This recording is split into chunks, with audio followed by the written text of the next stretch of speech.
Welcome to LIGNET.com. I'm Fred Fleitz. Joining me today is LIGNET Deputy Editor Mark Groombridge and our Senior Asia Analyst. Mark, welcome. Pleasure to be here. Mark, right now in Beijing, the 18th Communist Party Congress recently opened, and outgoing President Hu made a major speech to this Congress today.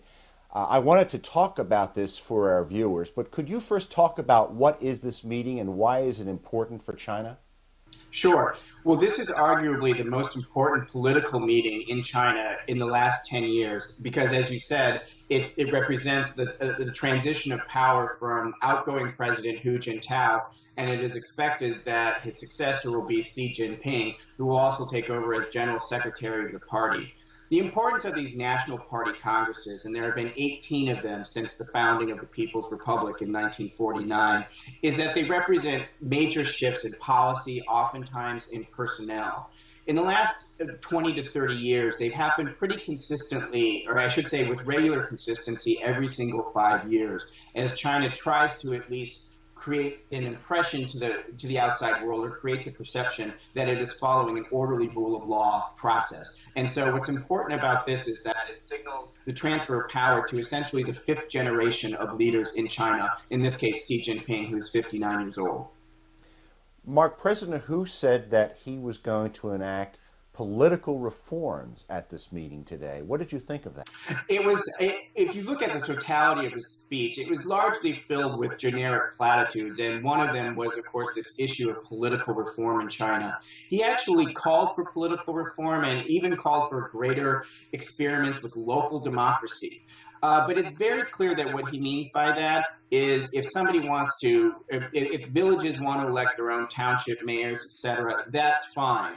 But he was very vague, and he spoke in broad generalities, which to me at least signals that it's very clear that he still wants to keep ultimate power concentrated within the top leadership. It's notable, for example, that Hu Jintao himself, even though he was technically elected by some 2,000 delegates at the 16th National Party Congress back in 2002, he was the only one on the ballot. So it really was just a fait accompli.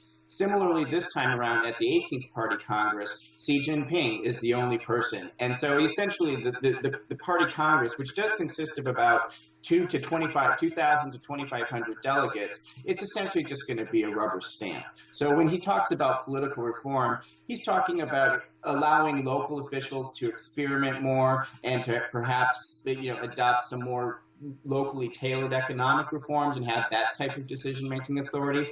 But in terms of the most important decisions, not just with respect to policy, but also with the top leadership and personnel, it's very clear that he wants to have basically all that power controlled and centered within a few individuals.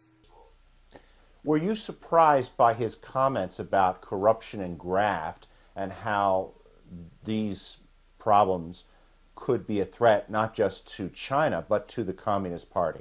I wouldn't say I was terribly surprised because Chinese leaders have often spoken about that problem. I thought his tone was a little bit more dramatic than perhaps other leaders have used in the past. I mean, saying that corruption and graft could be fatal to the party, he was speaking in starker terms than perhaps other leaders have in the past.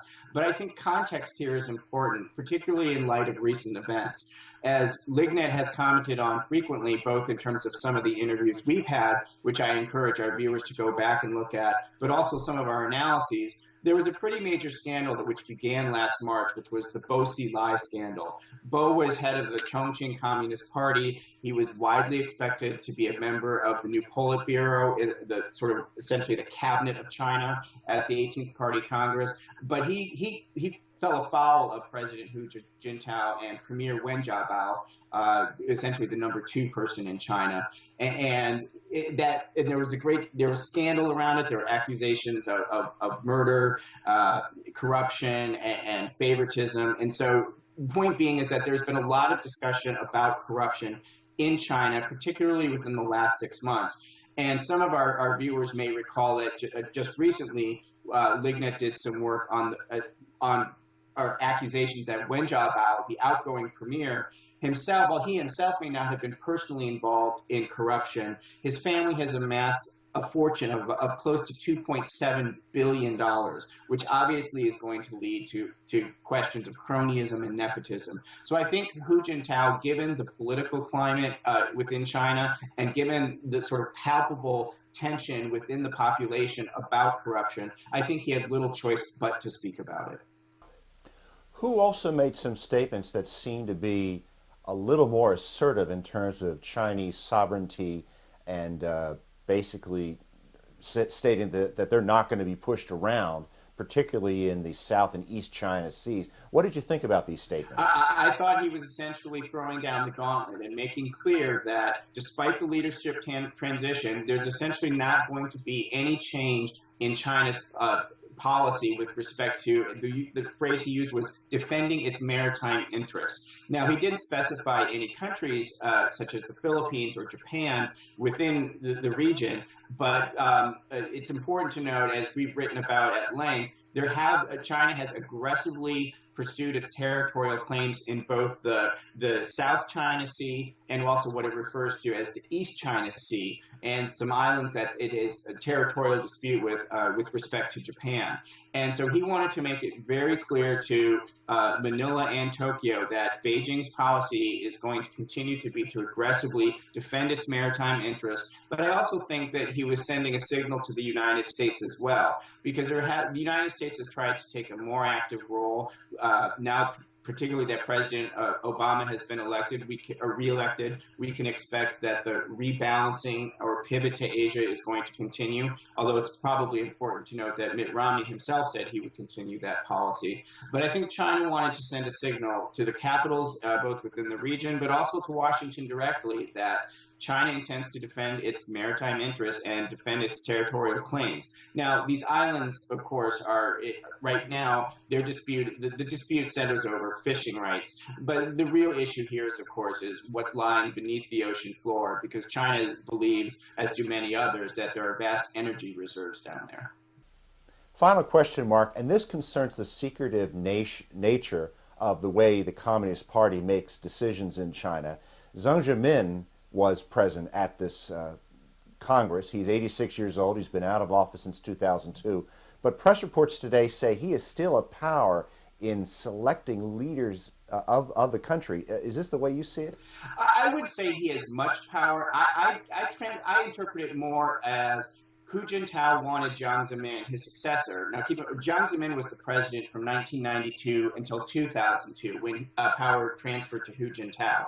But there was a little bit of tension between Jiang Zemin and Hu Jintao, not a great deal, but Jiang Zemin was head of what is known as the Shanghai faction.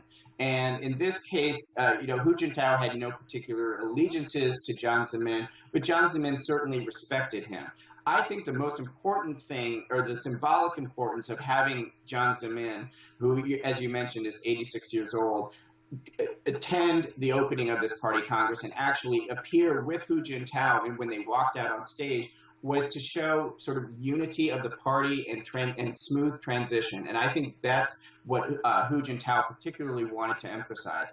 It's interesting to note that Hu Jintao, like Jiang Zemin, even though Hu Jintao is officially resigning as president and also as general secretary of the Communist Party, there have been some reports that he's going to want to cling to power in some formal way by remaining as head of the or chairman of the Central Military Commission, which is interesting, which may be of interest to our viewers to know, is the exact same thing Jiang Zemin did in 2002. And he still held on to that position for several months, even after the 16th Party Congress.